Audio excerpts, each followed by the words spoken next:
toujours, c'est que tu te refroidisses. Cette alliance avec Dieu, de toujours rechercher sa présence, appeler le sacrifice de Jésus à la croix parce qu'il n'est pas mort pour rien. Pour tout peuple, pour toute personne, de tout âge, de toute nation, de toute tribu. C'est allumer un feu dans ta vie pour que tu cherches la présence de Dieu. Les multitudes ne pourront jamais la satisfaire, mais la présence de Dieu va faire de toi l'homme ou la femme le plus heureux de la terre. Parce que il y a une chose que le diable attendra toujours, c'est que tu te refroidisses. Cette alliance avec Dieu, de toujours rechercher sa présence, appeler le sacrifice de Jésus à la croix parce qu'il n'est pas mort pour rien. Pour tout peuple, pour toute personne, de tout âge, de toute nation, de toute tribu. C'est allumer un feu dans ta vie pour que tu cherches la présence de Dieu. Les multitudes ne pourront jamais la satisfaire, mais la présence de Dieu va faire de toi l'homme ou la femme le plus heureux de la terre. Donc ce dimanche, je vous remercie d'être présent pour la gloire de Dieu. Donc je voulais vous inviter à prendre le psaume 122, verset 1, qui dit « Quelle joie quand on m'a dit, allons à la maison du Seigneur ». Amen. Amen. C'est vraiment pour moi une joie que vous soyez ici présents et une joie que vous puissiez célébrer ce culte tous ensemble. Donc mon mari n'est pas là aujourd'hui et donc ce sera Julien et Gwen qui font la louange et Ami également. Donc je les laisse diriger ce petit moment et puis j'interviendrai pour le moment de prédication. Thank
Je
une convocation significative. Chaque jour dans nos vies, je vous dis de m'apporter ta grâce sur nos vies. De m'apporter ta grâce sur nos vies. Chaque jour, il y a une forme de grâce de monter pour nous. Et cette grâce, elle nous donne se multiplie, Seigneur. Alors Dieu, je te remercie pour ça, Seigneur. Merci parce que c'est pas ce qu'on voit avec nos yeux, Seigneur. Mais c'est ce que tu as fait en esprit, Seigneur. Ce que tu as fait pour moi, Seigneur. Ce que tu as accompli, Seigneur. Ce que tu as donné, Seigneur. Ce que tu as répondu,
Gloire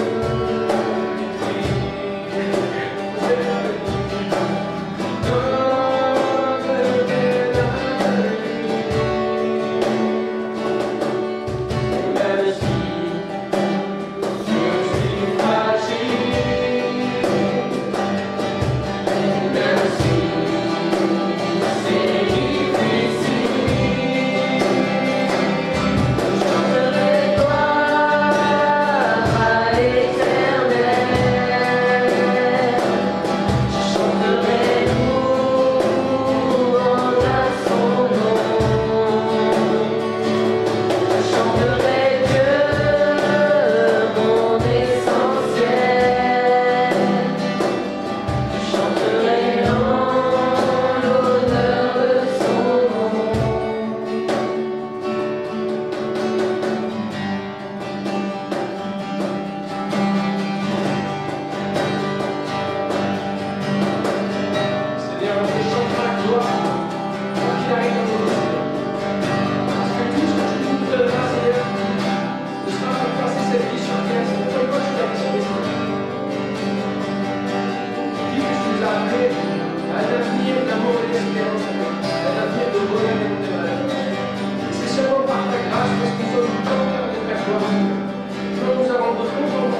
est allé dans l'ordinateur et en fait le projecteur là qu'on avait, on voit pas bien, donc on va essayer d'en acheter un qui soit plus visible, ou de mettre des rideaux, on va voir comment on va faire pour que les chants que vous ne connaissez pas, vous puissiez chanter avec aussi. Hein.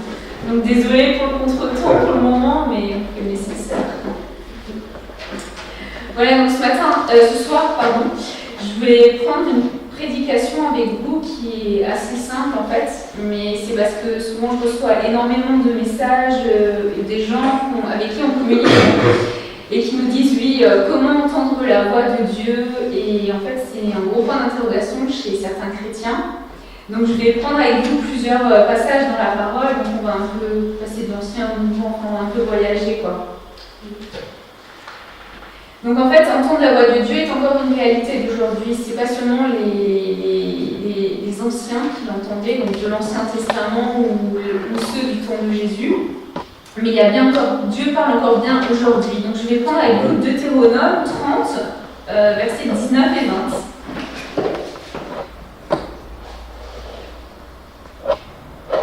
Si quelqu'un l'a avant moi, il peut le lire.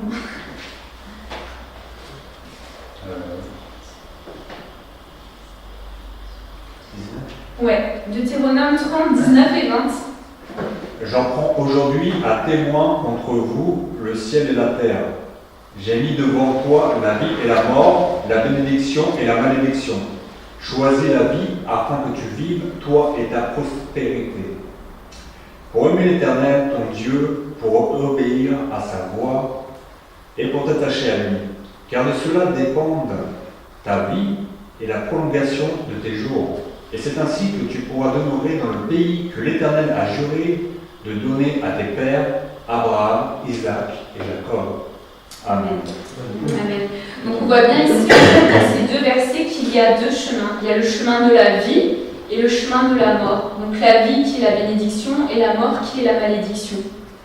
Alors souvent en fait, on se fait des représentations, donc c'est pour ça qu'en fait je le fais par chemin pour que les gens comprennent. Donc il y a le chemin la vie, donc Dieu nous recommande bien sûr de choisir la vie. Il y a le chemin de la mort avec la malédiction, donc c'est ceux en fait qui refusent Christ tout simplement, qui refusent de le suivre, de l'accepter.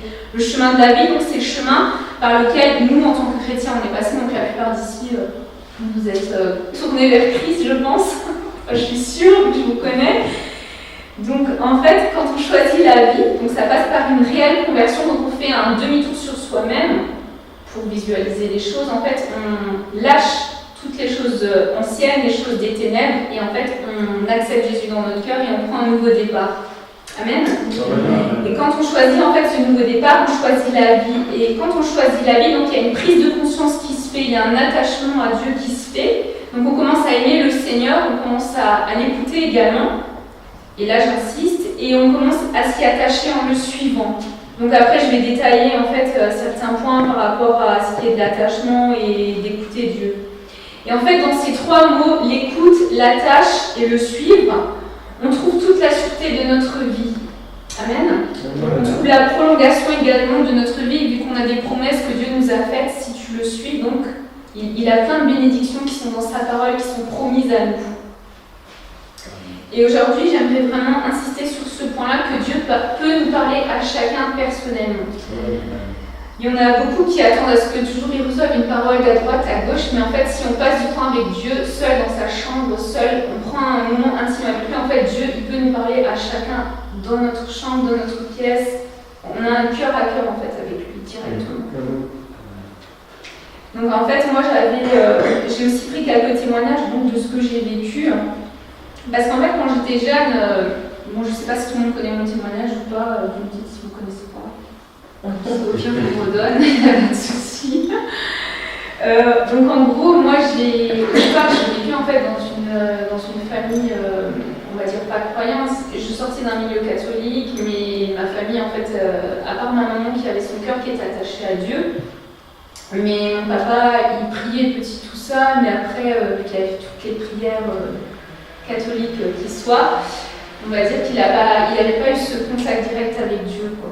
Et ma maman, elle avait déjà connu Dieu en Suisse et elle avait déjà donné son cœur à Dieu. Mais après, ils se sont mariés, tout ça. Enfin, ils se sont rencontrés d'abord, puis ils se sont mariés. Et en fait, dans ce cheminement, malheureusement, ils ont hérité d'un terrain de la grand-mère à ma maman. Et vu qu'on avait des antécédents où la sorcellerie était pratiquée, tout ça, en fait, j'ai grandi dans une maison hantée. Donc c'était pas évident. Petite fille, en fait, je grandissais dans cet environnement. C'était pas évident parce qu'au début, je savais pas ce qui nous arrivait, vu que j'étais petite.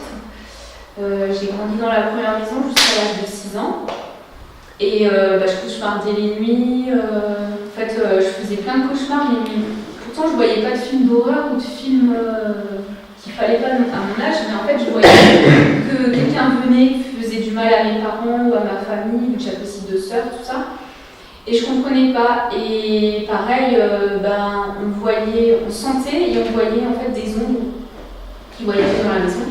C'est comme quand on voulait descendre jouer avec mes petites sœurs en bas, mon papa nous avait fait une salle de jeu, tout ça, il nous avait dit ouais c'est pour vous, vous pouvez accéder à la salle de jeu et tout, mais en fait dès qu'on descendait dans la cave, on se sentait comme espionné, comme si des yeux nous regardaient.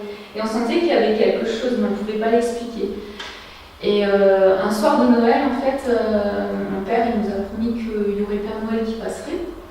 Et malheureusement, on y croyait, vu que voilà, en tant qu'enfant, on croit un peu à toutes ces choses qu'on nous raconte même dans les écoles. Et on a mis notre croyance, on va dire, que le Père Noël allait passer.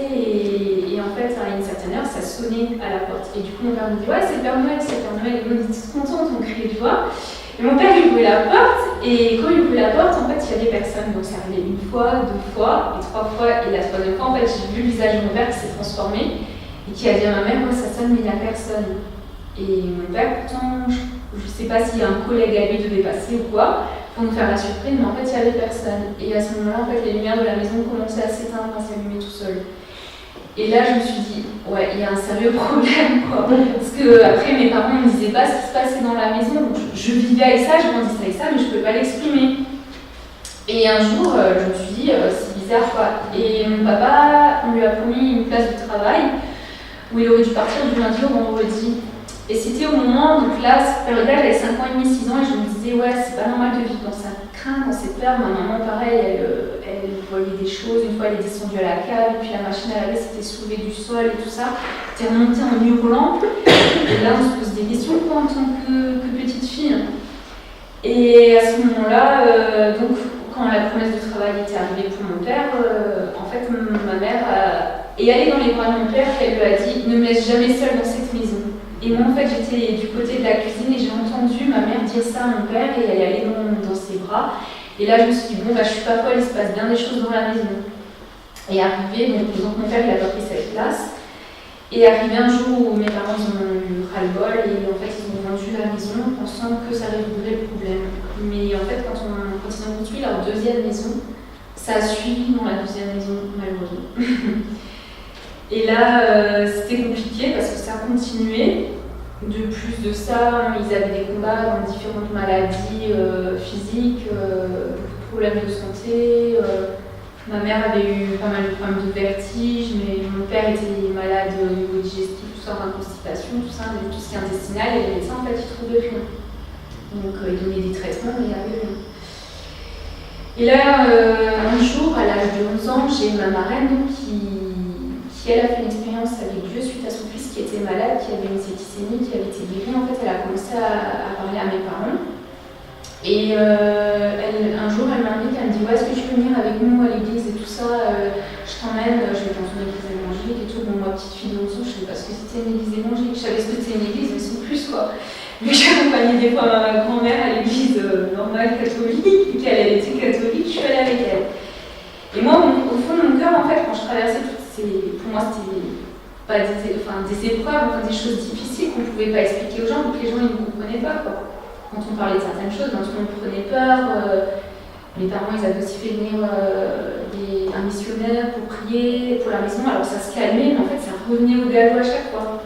Et là, ma marraine, du coup, elle m'emmène avec elle à l'église. Et du coup, je me suis dit, ah ouais, c'est bien et tout, je vais voir des jeunes, je vais découvrir qui est Dieu, tout ça, parce que mon cœur, malgré toutes ces difficultés que j'avais, était toujours tourné vers Dieu.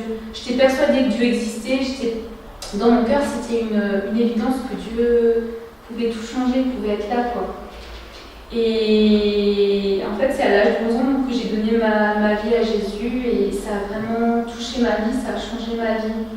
Mais malgré tout ça, après mes parents sont également venus à la foi, donc on a été assistés par un petit monsieur qui s'appelait Henri et il est toujours resté dans mon cœur parce que Henri en fait était toujours là quand mes parents avaient des difficultés, que ce soit dans le couple, que ce soit au travail, que ce soit de la maladie, de tout. À chaque fois qu'il y avait quelque chose, il venait toujours prier à la maison. Et c'est avec lui en fait que j'avais donné ma vie et ce petit homme, il avait entre 70 et 80 ans.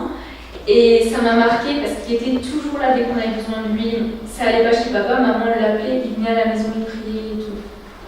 Et donc les problèmes par contre par rapport à la maison avaient continué. Et moi, j'avais pris mon baptême à l'âge de 14 ans.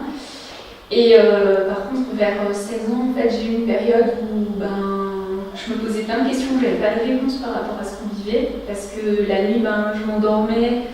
J'entendais toujours les pas sur la moquette et je voyais des ombres. Donc j'allumais la lumière, il n'y avait pas un soir où je pouvais me coucher sans me dire je vais rien entendre. Donc j'ouvrais mes armoires, je regardais si quelqu'un était dedans. Je regardais sous mon lit, mon chevet j'ouvrais, je refermais. Enfin je devenais un peu parano, enfin pas parano, mais ça me hantait quoi, parce que je me suis dit, pas une où je me couche et j'entends rien quoi.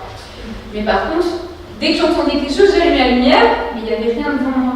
C'était que quand la lumière éteinte que je voyais des trucs, quoi. Et vu qu'on avait un poêle à bois au salon, la lumière elle reflétait, donc on voyait bien ces ombres qui se baladaient, quoi. Et ça a continué comme ça pendant des années, jusqu'au jour en fait où, donc moi j'ai eu une période d'un an où j'ai, on va dire, divagué un peu dans le monde. Après j'ai fait un peu mes propres expériences malheureusement. Et après un an, j'ai dit à Dieu, Seigneur, je sais que tu es le Dieu qui peut délivrer, qui peut sauver, donc j'ai envie de revenir à toi. Mais j'ai besoin de délivrance et on a aussi besoin d'être libéré de tout ce qu'on vit dans la maison. C'est pas possible de continuer comme ça, quoi. Et là, je sais que Dieu il a entendu ma prière et un jour, j'ai dit à mon papa, tu vas m'amener au groupe de jeunes à Mulhouse, donc ça faisait 100 km de la maison et j'avais quelqu'un là-bas, une dame qui pouvait m'héberger vu qu'elle m'avait proposé parce que mes parents, entre-temps, ils allaient continuer à aller à l'église. Et donc elle m'a hébergée et ce soir-là, donc j'avais fait la rencontre de Walid. Et il s'était rien passé de plus, on avait juste discuté, tout ça. Et un jour, il est venu chez nous à la maison. Et quand il est venu à la maison, en fait, c'était la casserole a sauté en l'air, la sauce tomate a fusé, enfin c'était une catastrophe. Et là, ma mère, elle le regarde et elle lui dit, il y a des choses bizarres qui se passent ici. Enfin voilà, elle commence à lui parler. Et là, il dit, lui, il croyait il savait que ça existait, ce genre de choses, vu que son pasteur, en fait, pratiquait les délivrances, tout ça. Et en fait, avec son pasteur, on a eu un temps, en fait, qu'on a mis à part pour un temps de jeûne et prière. Donc c'était dur parce que, on nous a fait jeûner 3 jours à sec, donc sans eau, sans nourriture, sans rien. C'était hyper dur, hein. On était les 3 filles interdites de manger et de boire. Et ils m'ont accompagné, le pasteur nous a accompagnés, ainsi que 2-3 anciens qui étaient venus, et mon mari était venu aussi, donc voilà. Et c'est là, en fait, à l'âge de 17 ans, où j'ai trouvé ma délivrance complète par rapport à tout ce qui me suivait, des liens ancestraux, du passé, enfin voilà, de tout ce qu'il y avait. Et c'était une grosse expérience pour moi. Et en fait, là où je veux en venir, c'est qu'après ça, j'ai plusieurs fois dit à Dieu, Seigneur, j'aimerais trop entendre ta voix, parce que Dieu, on peut l'entendre également audiblement. Et après mes délivrances, en fait, j'avais fait pas mal de cursus de jeûne et prière. Et tous les week-ends, en fait, les samedis et dimanches, j'étais soit dans la louange, soit dans la prière, soit toujours accompagnée dans l'église et tout ça. Et un jour, dans la semaine, j'avais mis quelques jours de côté, j'ai dit Seigneur, j'aimerais trop t'entendre parler audiblement, mais je sais pas si ça va m'arriver, quoi, parce que petite fille, ça m'était jamais arrivé, je savais Dieu parler, mais sans plus, quoi. Et là, un soir, je suis rentrée du lycée et je me suis assoupie sur le lit en jeûne, et d'un coup, je tombe comme ça dans le sommeil, mais c'était l'espace de 2-3 secondes, et là, j'entends une voix audible. Et aujourd'hui, je sais que c'est celle de l'Esprit Saint qui me disait « Je suis avec toi et je ne t'abandonnerai jamais ». Et là, à ce moment-là, je me suis réveillée parce que c'était tellement audible, je croyais que quelqu'un était dans ma chambre. Mais en fait, il n'y avait personne. Et j'ai su que Dieu m'avait parlé audiblement, quoi. Et c'est pour ça que je vous ai en fait donné un peu tout le témoignage, parce que vraiment quand on a une recherche avec Dieu, une recherche personnelle, ben Dieu il peut, et je suis sûre qu'il peut nous parler audiblement. C'est ce que je voulais vous partager par rapport au vécu de la voix audible. Après, Dieu parle également par les rêves et par les visions. Donc les visions, c'est quelque chose qu'on va voir devant nous. Comme quand on a la lune, par exemple, c'est un exemple que je donne à l'écran de télé, vous allez voir en fait quelque chose. Donc en fait, une vision, ça va se présenter à vous. Tout le reste autour, ça restera calme, mais vous allez voir en fait ce que Dieu va vous dire, vous partager. Et les rêves, en fait, moi ça m'arrive souvent, Dieu me parle plus en rêve qu'en vision. En fait, c'est quand vous dormez la nuit, Dieu il peut vous parler directement dans les songes et dans les rêves. C'est également arrivé à plusieurs personnes dans plusieurs histoires dans le Saint-Testament. C'est comme, à un moment, je vais vous donner un autre témoignage, avant qu'on vienne ici, ça a été, on avait acheté une maison que Dieu avait permis qu'on achète, miraculeusement, et on a commencé à retaper la maison, tout ça, et en 5 ans, on a fait, on va dire, un beau chef-d'œuvre. D'une ruine, c'était devenu quelque chose de magnifique. Et je disais toujours à mon mari, je suis trop contente, on a notre maison, on y est bien, quoi. Et lui, oui, t'inquiète pas, on y passera notre vie. Et un jour, je suis au lit, je dors et tout, et je fais un rêve. Et là, dans mon rêve, je vois qu'on a vendu la maison, qu'il n'y avait pas de retour en arrière. Et là, c'était le choc. Et je pleurais dans mon rêve, mais quand je me suis réveillée, je pleurais réellement. Et là, je me dis, Seigneur, mais c'est quoi ce truc? Alors, pour me rassurer, je descends chez mon mari, donc chez Walid, qui était au salon. Le matin, je me dis, ouais, j'ai fait un rêve bizarre et tout. J'ai rêvé qu'on a vendu la maison. Il me dit, ah non, t'inquiète pas, on va rester là et tout, il n'y a pas de souci. Mais parce que Dieu lui avait pas encore parlé. Et au fur et à mesure que le temps il avançait, en fait, on a eu une parole, de quoi, Dieu commence à nous parler, je vais vous appeler ailleurs et tout ça. Moi j'ai dit, non, c'est pas possible, quoi. Tout mon rêve, tout ce que j'ai fait, tout s'écroule, quoi. Et là, je dis à Dieu, je dis, ouais, Seigneur, franchement, il faut que tu me parles, mais sérieusement, si vraiment il faut qu'on parte, tu me le dis. Mais voilà, je savais que pour moi, c'était un énorme sacrifice. Et là, quelques mois, 2-3 mois, je crois que c'était après, en fait, je retourne dormir. Et là, Dieu, il m'a parlé, mais d'une façon claire. Et en fait, dans mon rêve, j'ai vu un chemin. En fait, j'étais en train de traverser un pont qui était fait de lattes de bois. Et quand je traverse ce pont, il y a la forêt, donc les forêts comme chez nous en Alsace, donc les sapins au début, donc c'est comme chez nous, donc ceux qui sont d'Alsace ils connaissent la forêt, les sapins, tout ça. Et je suis en train de marcher et d'un coup il y a la montagne qui monte comme ça. Et je commence à monter la montagne. Et ça monte toujours plus haut, toujours plus haut. Et plus que je monte, plus le paysage commence à changer. Et ça commence à devenir comme ici au sud.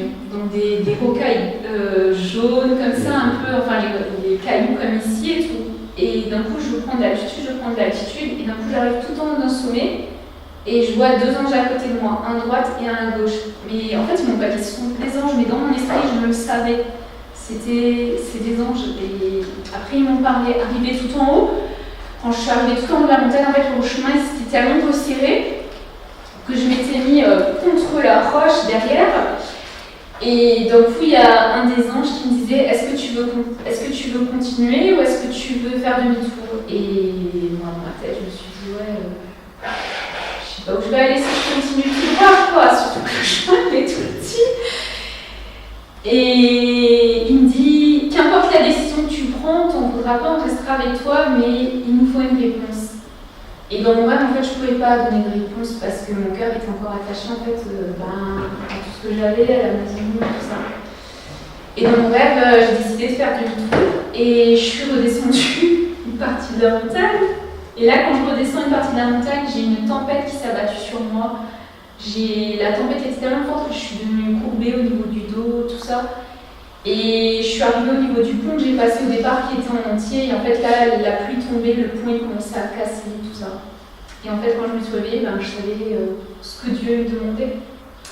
Le sacrifice de la maison, de tout quitter, de partir. Alors bien sûr, on le lit beaucoup dans l'Ancien Testament et on se dit c'est facile et tout, mais quand on est confronté à la chose, waouh, c'est très très difficile, quoi, j'en ai pleuré énormément. Mais après, je sais que quand Dieu demande le sacrifice, il est là pour nous guérir.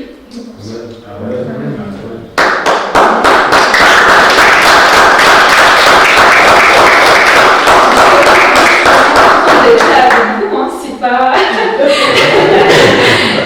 c'est juste qu'en fait, Dieu, on a une marche avec lui, mais en fait, au fur et à mesure de sa marche, il va tout nous demander. Il va nous demander notre vie entière, il va nous demander tout ce qu'on a. Alors ça ne veut pas dire que ce que j'ai traversé, il va le demander à tout le monde. Hein. Je veux dire, voilà, moi, c'était la maison, c'était mon attache, voilà, et puis j'étais plus prête à déménager en fait. Au début, quand j'étais jeune, je me voyais partir partout, je me voyais voyager et tout, mais à un moment, en fait, on a envie de se poser, de se dire, voilà, on est chez nous, et là, Dieu, pouf, il m'a rattrapé dans mon élan, et il m'a demandé de lui sacrifier tout ça, quoi. Mais bon, c'est... Aujourd'hui, maintenant, je suis contente d'être là avec vous, quoi.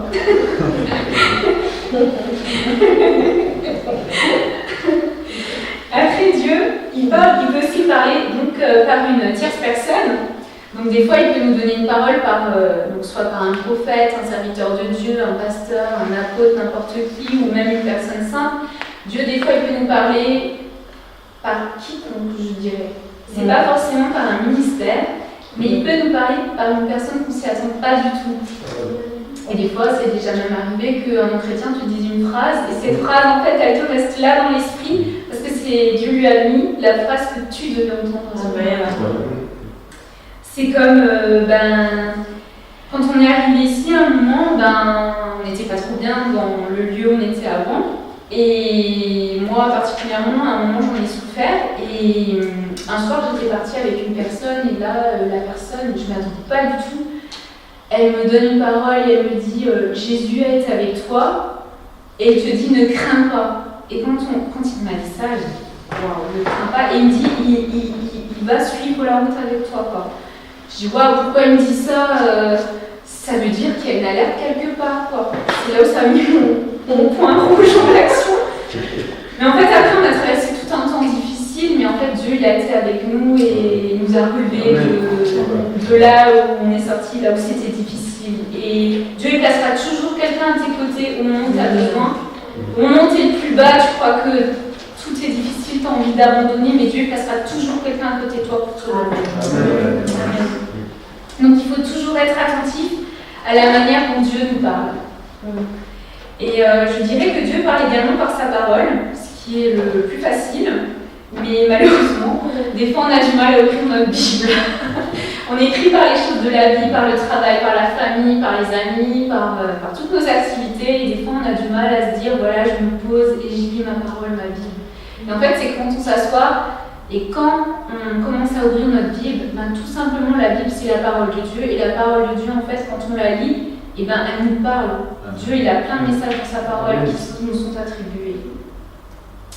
Et j'aimerais vous donner un programme également qui m'avait boosté au début quand justement j'étais sortie des délivrances, quand j'étais sortie de tous ces moments que j'ai vécu difficiles en fait, parce qu'à un moment on a besoin de se reconstruire, on a besoin d'avoir un palier, d'être fort, quoi. Et j'avais fait un programme.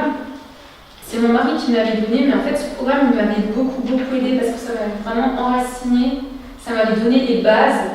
Et ce programme en fait il était constitué de 3 heures, mais divisé par 30 minutes à chaque fois. Donc 30 minutes x 6 quoi. Donc au départ j'avais fait 30 minutes de prière, j'avais ensuite fait 30 minutes de lecture de la Bible, mais à voix haute, parce qu'en fait quand on lit la parole à voix haute, elle va nourrir notre esprit. Et automatiquement, en fait, c'est comme une nourriture, c'est comme quand on va à table, on mange physiquement, on ne se pose pas la question de ce qu'on mange. Et bien la parole de Dieu, c'est pareil, au moment où tu la lis, en fait, tu l'ouvres, tu la lis à voix haute, et elle va nourrir ton esprit, ton conscient, ton subconscient, elle va nourrir tout ça, en fait. Et tout ton intérieur, tout ton corps, ton âme, ton esprit sera nourri. Et après, j'avais, donc une fois baptisée en langue, après j'avais mon parler en langue, en fait, je faisais 30 minutes de parler en langue, 30 minutes de chant en langue, je faisais également 30 minutes de louange. Et j'avais également un temps d'écoute avec Dieu, donc 30 minutes où je me taisais et j'écoutais en fait Dieu, ce qu'il avait à me dire, quoi. Parce que des fois dans les moments d'écoute aussi, Dieu il peut nous parler, il peut toucher notre cœur.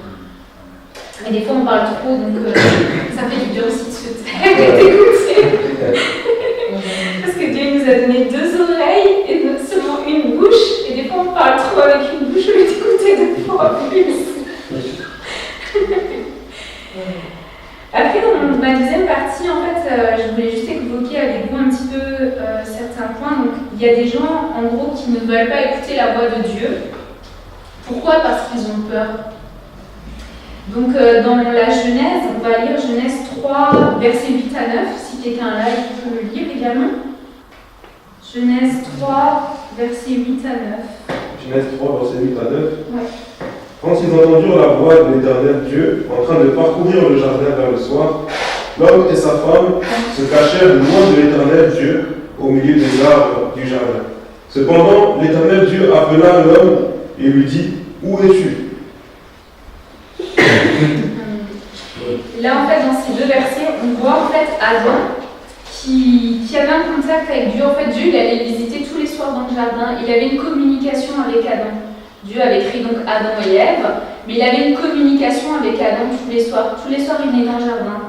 Et ce soir-là, en fait, Adam, il avait vraiment pas trop envie de parler à Dieu. Pourquoi? Parce que justement, il y avait eu le péché. Donc tout le monde connaît l'histoire où Ève a été tentée par le serpent, elle a mordu la pomme et elle en a donné à Adam. Mais en fait, ils savaient qu'ils avaient péché, donc la peur s'était installée dans leur vie.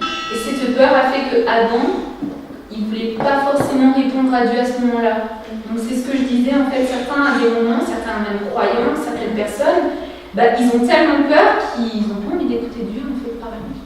Pourquoi? Parce qu'ils savent qu'ils ont désobéi, ils savent qu'ils sont sur un mauvais chemin, mais ils préfèrent fermer les oreilles. Et c'est pas la meilleure des solutions, quoi. Après, il y a eu un deuxième exemple également, c'est avec Moïse. Dans Deutéronome 20, 18 à 21, si quelqu'un veut le lire. Afin qu'ils ne vous apprennent pas à limiter toutes les abominations qu'ils font pour leur Dieu, et que vous ne péchiez point contre l'Éternel votre Dieu. Si tu fais un long siège pour t'emparer d'une ville avec laquelle tu es en guerre, tu ne détruiras point les arbres en y portant la hache. Tu t'en nourriras et tu ne les abattras point, car l'arbre des champs est-il un homme pour être assiégé à toi? Mais tu pourras détruire et abattre les arbres que tu ne sauras ne pas être des arbres servant à la nourriture et en construire des retranchements contre la ville qui te fait la guerre jusqu'à ce qu'elle succombe. Ouais, je sais pas si c'est les autres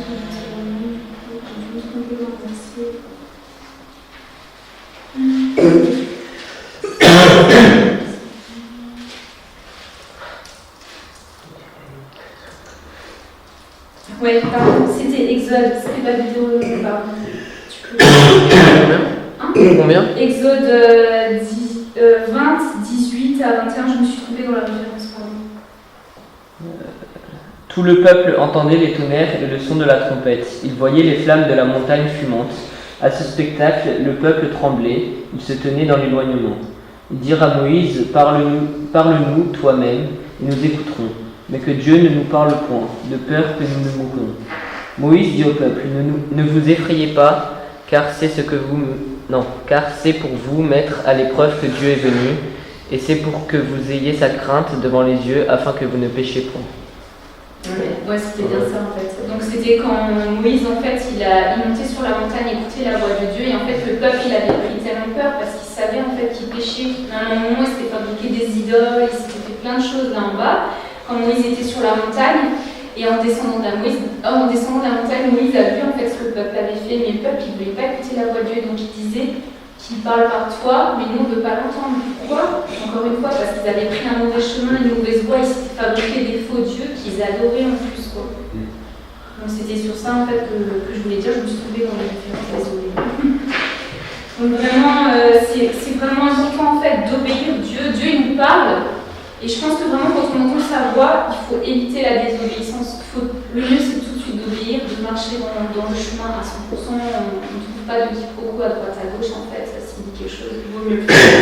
Parce que ça ne nous amène pas également à la bénédiction, et non à un retranchement, ou à être de côté, à prendre des mauvais chemins qui finalement, ça ça nous ramènera de toute façon à la case départ. Parce que si Dieu nous demande quelque chose, il ne va pas changer d'avis, quoi. Il nous a également donné plusieurs prescriptions, donc comme vous connaissez les 10 commandements, donc justement avec Moïse, il avait donné les 10 commandements, donc ça vous pourrez le lire dans Exode 20, de 1 à 17, donc où il dira « Tu ne te feras pas de faux dieux, donc tu ne te prosterneras pas devant des idoles, tout ça, tu n'utiliseras pas le nom de Dieu en vain », comme dans certaines, je sais que chez nous en Alsace, des fois ils disent des vanités en fait, sur Dieu, quoi, mais en alsacien, quoi. Et vraiment, il ne faut pas utiliser le nom de Dieu comme ça pour tout et rien, quoi, parce que Dieu, il est saint. Après, tu honoreras ton père et ta mère. Donc, de là, en fait, il y a aussi une promesse pour que tes jours soient prolongés dans le pays que l'Éternel, ton Dieu, t'a promis. Donc, le respect des parents. Tu ne commettras pas de meurtre. Donc, il y a le fait de tuer physiquement, avec un couteau, une arme et tout ça. Mais aujourd'hui, notre temps aussi, j'aimerais insister sur le fait que il y a les meurtres par avortement qui sont malheureusement faits dans notre pays par des comprimés, par l'IVG à partir de je ne sais pas combien de semaines. Donc ça aussi, c'est un meurtre où je parle de ça parce que on voit de plus en plus, que ce soit dans le monde comme des fois dans le milieu chrétien. On n'a pas envie d'enfants qui arrivent et hop, on fait tout n'importe quoi et je veux vraiment vous sensibiliser par rapport à ça, quoi. Si la vie elle est là à partir du moment qu'il y a eu une relation sexuelle, l'ovule et le spermatozoïde qui a été fécondé, on ne peut pas arrêter la vie par un comprimé ou par quoi que ce soit parce qu'on se fait meurtrier en fait de la vie qu'on porte et on aura des comptes à rendre au niveau de ça avec Dieu, quoi. Il y a aussi toutes les lois par rapport à l'euthanasie. Donc pour moi, tout ça, c'est aussi des meurtres. Aujourd'hui, on décide d'aller en Suisse, décider du jour de notre mort. Voilà, j'ai envie de mourir à telle et telle heure, tel et tel jour. Et je prends rendez-vous avec ma famille. Ça s'entend de plus en plus. J'ai même vu un film sur ça et ça m'avait bouleversée, quoi. Un jeune homme tétraplégique suite à un accident et qui a décidé de mettre fin à ses jours comme ça, quoi. Donc ça fait partie du suicide assisté, on va dire, quoi, l'euthanasie, tout ça. Mais ça fait partie des meurtres. Donc tu ne commettras pas de vol. Donc ne rien voler à autrui, à son prochain, au magasin, voilà, ça vous connaissez, je pense. Donc pas porter de faux témoignages également, tout ce qui est mensonge, jalousie. Des fois il y en a qui sont jaloux de quelqu'un et en fait ils crachent on va dire du venin sans arrêt sur cette personne, ils critiquent, ils jugent la personne. Des fois il y en a qui jugent, qui critiquent sans même connaître la vie de la personne, donc je vous invite à ne pas faire ça, quoi. Rapprochez-vous de la personne si vous avez des questions, mais ne vous permettez pas de juger qui que ce soit parce qu'en fait par les paroles également on peut même tuer physiquement, intérieurement le cœur d'une personne, on peut la blesser, on peut la mettre à terre et ça mettra des années à ce qu'une personne puisse se reconstruire. C'est vraiment important parce que j'en ai vu des vertes et des pas mûres et je suis passée par là aussi où les gens ils se permettent de dire tout et n'importe quoi alors qu'ils connaissent rien à notre vie, ils connaissent rien du tout et ils sont là, nous on sait des flèches, je pense que tout le monde ici a pu le vivre et honnêtement ça détruit, ça fait mal, ça détruit, ça fait des blessures énormes et après on est obligé de passer par un guérison et également même de pardonner. Et c'est vrai que dans ces moments-là, on n'arrive pas tout de suite à pardonner aux gens qui nous ont fait du mal. Et on a besoin de la force de Dieu et le pardon, en fait, c'est quelque chose qui libère. Mais quand on vient de passer par un cap, on est abattu, détruit. On a beau dire je pardonne, mais en fait la chose elle est sans arrêt là dans notre esprit, elle vient, elle revient et on n'endort pas la nuit, on se réveille la nuit avec ça. Et vraiment, c'est un point où j'insiste, quoi, éviter de parler les uns sur les autres et éviter de blesser l'autre. Plutôt vous allez parler avec la personne, vous allez l'aider, en fait, vous faites les choses mais du bon côté et pas du mauvais côté. Et donc tout cela, c'est des recommandations que Dieu nous a données. Donc ne pas avoir de jalousie, de convoitise, ne pas également, j'avais pris Deutéronome 18, verset 10 à 13, également tout ce qui est de la voyance, de la cartomancie, donc ne pas pratiquer la voyance, la cartomancie, lire l'horoscope, toutes ces choses-là qui sont complètement démoniaques. Le yoga, nouvelle pratique très animée aujourd'hui, on voit ça partout, le yoga, le New Age, tous ces trucs-là, quoi. Donc vraiment, je vous invite à pas pratiquer ce genre de choses, hein, qui ouvrent des portes spirituellement sur la vie des gens, et après on se retrouve avec des blocages dans notre vie. Ça peut être, je sais pas, le travail qui s'ouvre pas, ça peut être une maladie qui vient, mais justement à cause des pratiques en fait qui nous sont interdites, mais qui sont des fois pratiquées par certains chrétiens. Mais après, si vous avez fait ça en tant que non-chrétien, Dieu est aussi le Dieu de la libération, il pardonne et il libère. Amen. Voilà, donc je voulais vraiment partager ça, que Dieu il est également un Dieu qui n'accepte aucun compromis. Donc Dieu, il ne veut pas de partage entre le monde et la vie chrétienne. Et s'il te demande, si tu viens à lui, en fait, il te demandera d'avancer 100% avec lui. Il ne veut pas que tu sois partagé. Si tu donnes ton cœur à Christ, c'est pour le suivre entièrement. Il n'y a pas de... Il faut se dire, en fait, il n'y a pas de retour en arrière. Même si le chemin est difficile, je ne veux pas dire qu'il est facile. Hein. On a vécu plein de choses aussi où ça a été compliqué, mais je suis sûre qu'il nous abandonnera jamais. Amen. Et donc, je veux vraiment vous inviter donc, à avoir cette relation intime avec lui, un cœur avec lui. Donc, avoir le cœur à cœur avec lui, c'est chaque jour lui parler, prier, prendre du temps dans sa présence, vraiment avoir cette communication, cette communion avec lui par la prière. Prier, c'est tout simplement parler à Dieu. Il n'y a pas besoin d'un bac plus 10 pour parler à Dieu, quoi. Je pense que vous l'avez compris, ça. Et c'est tellement important, quoi. Dieu nous a également donné donc 2 oreilles, comme je le disais avant, pour écouter également ce qu'il a à nous dire, parce que des fois on passe à côté de certains messages qui veut nous adresser, mais en fait, vu qu'on n'est pas dans la perspective de l'écouter, on passe à côté. On passe à côté en fait de ce qu'il veut nous dire, tout simplement. Donc le mieux aussi, c'est de demander à Dieu de sanctifier nos oreilles, parce que c'est vrai que des fois, la journée, on entend de tout, que ce soit au travail, que ce soit dans les magasins, on entend de tout. Mais je pense que ce qui est bien, c'est de demander à Dieu une protection pour nos oreilles et une sanctification également de nos oreilles pour qu'on entende juste lui qui a envie de nous dire. Donc si tu es né de nouveau, si tu as Jésus dans ton cœur, il peut te parler et à travers son esprit, tu auras également le réma. Quand Dieu va te parler, en fait, tu sauras que c'est lui. En fait, c'est quelque chose qui, à chaque fois qu'il va te visiter, comme on disait, en fait, Dieu il visite chaque être humain chaque jour. Il y aura une heure précise où il va te visiter, certains c'est la journée, d'autres le soir. Mais si tu es en communication avec lui, il y aura un temps dans la journée où Dieu va te visiter, c'est obligé.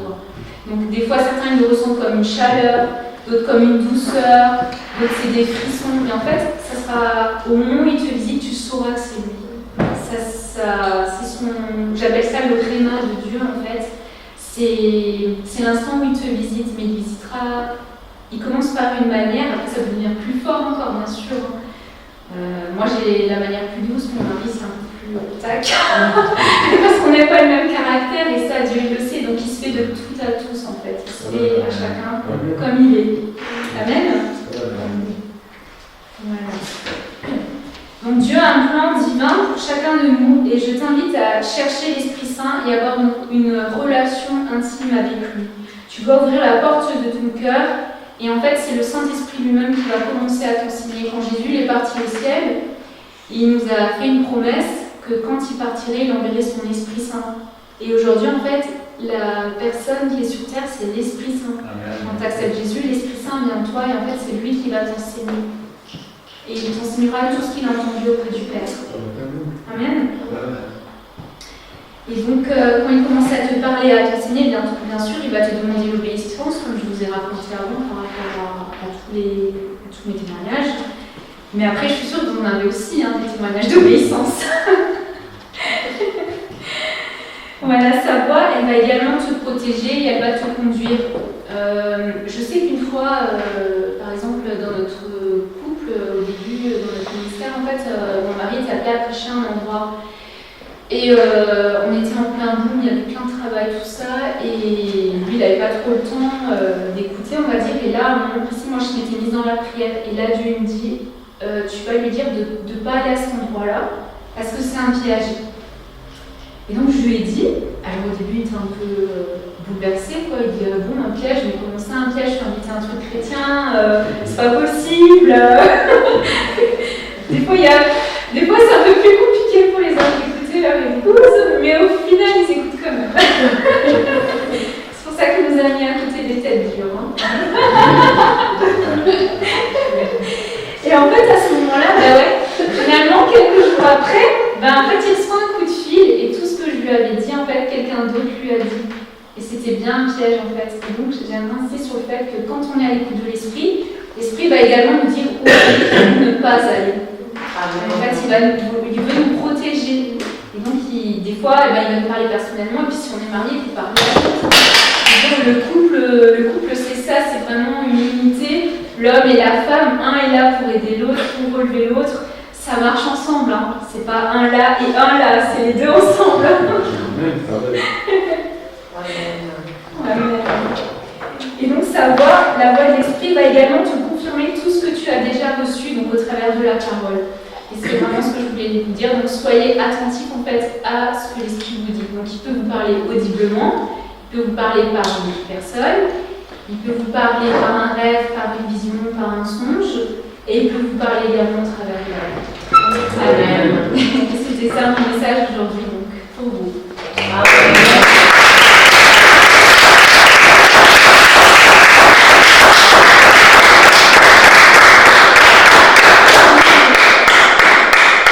Et donc, pour tous ceux qui le veulent, on peut faire également une prière par rapport à ce que je dis. Tous ceux qui veulent écouter la voix de Dieu, en fait, personnellement, qui ont encore fait cette démarche de venir à ses pieds, d'écouter tous les jours, on peut fermer nos yeux, en fait, et faire cette prière tous ensemble. Et on fera également la Sainte Seine juste après la prière. Comme ça, on partagera le pain et le vin. Donc tous ceux qui sont d'accord avec moi, ils peuvent faire cette prière. Seigneur, je veux aujourd'hui faire cette alliance avec toi, cette promesse de te chercher, de t'écouter et de t'entendre me parler. Je veux soupirer, être à ta recherche, être à la recherche de l'Esprit Saint. Ôte mes faiblesses, pardonne mes péchés. Je veux être stable, n'avoir aucun compromis dans ma vie. Je veux chercher ta présence. Révèle-toi à moi, comme tu le conçois pour moi. Dans le nom de Jésus. Amen. Seigneur, je te bénis maintenant pour ta parole, Seigneur. Merci, Seigneur, pour cette parole, Seigneur, qu'elle soit gravée dans nos cœurs. Qu'à partir d'aujourd'hui, Seigneur, cette parole, Seigneur, nous puissions la faire fructifier, Seigneur, et être à la recherche de toi. Que, Seigneur, cette alliance, Seigneur, soit chaque jour arrosée, Seigneur, par ta parole, par tout ce que tu veux nous dire, Seigneur. Et même si certaines personnes peut-être ne savent pas encore comment tu vas leur parler, Seigneur, je te demande de leur ouvrir les oreilles. Que, Seigneur, leur esprit soit ouvert à toi, que leur cœur, Seigneur, déborde d'amour pour toi, Seigneur, et que vraiment, Seigneur, tu sanctifies, tu purifies nos lèvres et nos oreilles, Seigneur, dans le précieux nom de Jésus. Amen. Amen. Tu peux prier la Sainte Seine, s'il te plaît?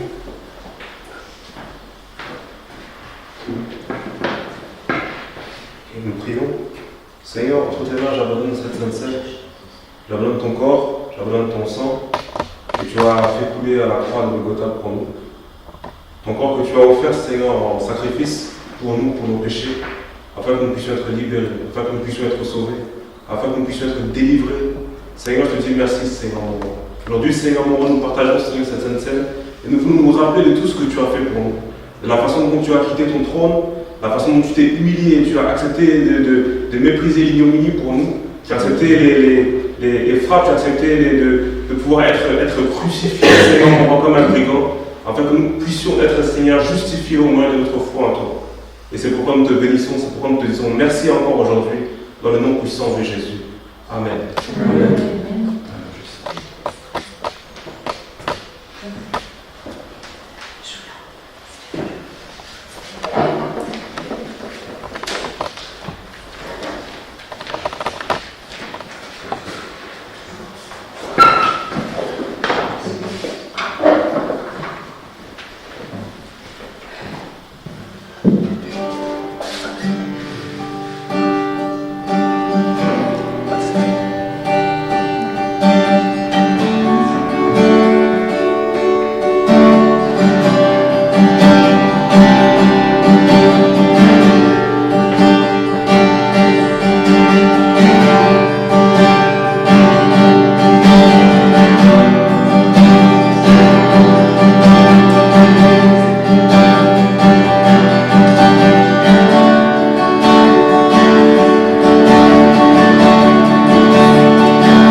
merci Seigneur, parce que nous n'avons vu des temples faits de la main des hommes, et tu as bien voulu habiter en nous, afin d'être plus près de nous, afin de pouvoir vivre Seigneur avec nous.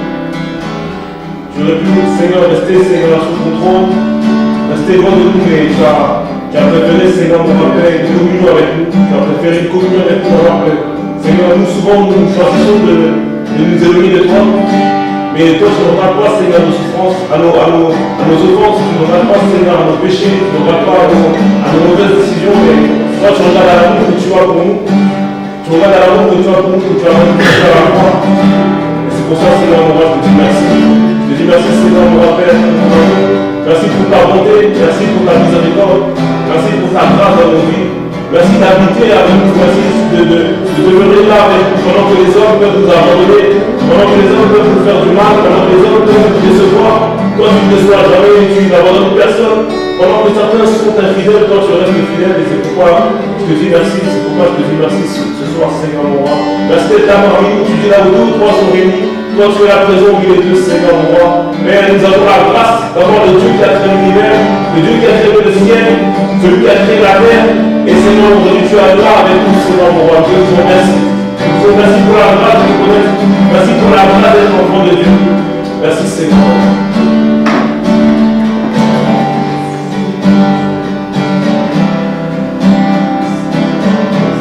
Merci, Seigneur, pour la vie de ta servante, Seigneur, qui t'a écouté, Seigneur, lorsque tu as parlé avec elle, Seigneur, pendant son rêve. Merci parce qu'elle était obéissante et grâce à cette obéissance, nous sommes là, Seigneur. Nous voulons te remercier pour ce ministère, Seigneur, qui est en train de se bâtir dans cette ville, Seigneur. Nous voulons te remercier, Seigneur, pour ce groupe, Seigneur, qui se réunit aujourd'hui, Seigneur. Et nous voulons aussi te remercier pour la multitude, Seigneur, qui va se réunir dans quelques temps après, Seigneur. Oh Dieu, ta parole dit que si nous sommes fidèles dans les petites choses, nous serons aussi fidèles dans les grandes choses, Seigneur. Et nous voulons, Seigneur, te remercier, Seigneur. Oh Dieu, que tu puisses, Seigneur, bloquer, Seigneur, nous autres pour des choses qui ne sont pas dites par ta bouche, Seigneur. Oh Dieu, que nous puissions être, Seigneur, des canons, Seigneur. Ta parole sont dans cette vie, Seigneur. Oh Dieu, bénis, Seigneur, chacun de nous. Oh Dieu, que tu puisses parler, Seigneur, avec nous comment cette prédication a expliqué, Seigneur, de façon, Seigneur, palpable, Seigneur. Oh Dieu, que nous puissions, Seigneur, comprendre comment nous pouvons t'écouter, Seigneur. Parce que parfois, nous voulons nous comparer, Seigneur, avec les autres. Mais que tu puisses, Seigneur, montrer que nous sommes différents, mais avec toi, nous sommes, Seigneur, aussi importants. Et que tu puisses parler avec nous de façon individuelle, Seigneur, de façon présente, Seigneur, quotidiennement, Seigneur. Oh Dieu, montre, Seigneur, quel est le chemin que nous puissions apprendre, Seigneur, à t'écouter, Seigneur. Oh Dieu, je te remercie, Seigneur, pour le travail, pour la vie, pour le souffle de vie, Seigneur. Parce que nous savons que pendant que nous sommes là, il y a des gens qui sont à l'hôpital, qui ne peuvent pas se lever, mais nous avons la grâce de Dieu de pouvoir partager ce moment avec les frères et sœurs. Je te remercie, Seigneur, parce que tout est que grâce. Rien n'était, Seigneur, particulièrement donné à quelqu'un parce qu'il mérite. Mais nous savons que tout est que grâce, Seigneur. Je te remercie pour la vie de chacun de nous.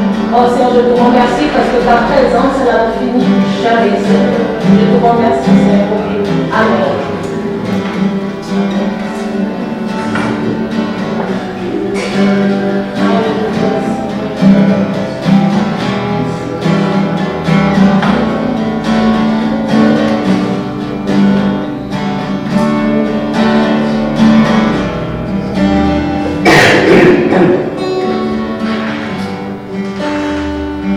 Seigneur, je viens te dire merci pour cette vie, Seigneur, encore aujourd'hui. On ne te dira jamais assez, Seigneur. Merci pour cette nouvelle vie, Seigneur. Merci pour cette grâce. Merci chaque jour parce que tu es là avec nous, Seigneur. Parce que tu nous as donné tous les instruments pour vivre cette nouvelle vie, Seigneur. Tu nous as donné la force qui est en toi, Seigneur. Cette force, elle est en toi, Seigneur. Donc, dis ta parole, Seigneur, celui qui se confie en toi et qui dans son cœur chemin tracé, Seigneur. Ce chemin que tu as fait pour chacun, Seigneur, tu nous as équipés déjà dans le ciel, Seigneur. Tu as déjà tout donné, Seigneur. Tu as fait déjà toutes sortes de choses particulières. parfait, Seigneur. Tu as dit, tu as tout accompli, Seigneur. Nous sommes ton corps, Seigneur. Nous sommes des biens vivants. Nous sommes un en toi, Seigneur. Comme toi, tu es un avec le Père, Seigneur. Nous sommes la lumière de ce monde, Seigneur. Nous sommes, Seigneur, ce que toi tu as décidé, Seigneur, parce que c'est ça qui prime dans nos vies, Seigneur, c'est ta parole. Et te dire merci pour ta parole, Seigneur. Merci de nous avoir laissé la Bible, Seigneur. De nous avoir laissé les écrits de nos ancêtres, Seigneur. Les écrits qui sont là aussi pour nous rappeler de tout ce que tu as fait, Seigneur, selon ta parole. Celui qui se rappelle de tout ce que tu as fait, Seigneur, et qui est médite, Seigneur. Et cela nous parlera toujours, Seigneur. Parce que ce que tu as fait, Seigneur, c'était que l'image de ce que tu fais dans chacune de nos vies, Seigneur. C'est que la préfiguration que tu es en train de faire dans chacun de nos vies, Seigneur. À chaque fois où on était dans des lieux d'Égypte, Seigneur, que tu es venu comme le Moïse nous sortir, Seigneur. Tu es venu, Seigneur, comme notre roi. Tu t'es fait semblable au petit, Seigneur. Celui que personne ne voulait regarder, Seigneur, mais toi tu l'as été, Seigneur. Tu es monté jusqu'à la croix, parfait, Seigneur. Nous, combien de fois, Seigneur, on a été méprisés aussi dans ce monde, Seigneur, mais toi, tu as vécu cette souffrance, Seigneur. Toi, tu as pensé à nous, toi, tu nous as jamais abandonnés, Seigneur. Tu dis que tu élèves celui qui s'abaisse, Seigneur, et tu abaisses celui qui s'élève, Seigneur. Tu dis heureux les pauvres en esprit, Seigneur. Merci parce qu'avec toi, on sait que toute chose qu'on a, Seigneur, c'est que par ta grâce, que parce que tu nous l'as donné à la croix, Seigneur. Que parce que tu as été bon avec nous, que parce que c'est ton amour qui a été manifesté dans Jésus-Christ, Seigneur. Alors reçois la reconnaissance, Père, aujourd'hui, Seigneur.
Seigneur, de guérir également sa voix, Seigneur, tu vois l'extinction de voix qu'il a eue. Je te demande de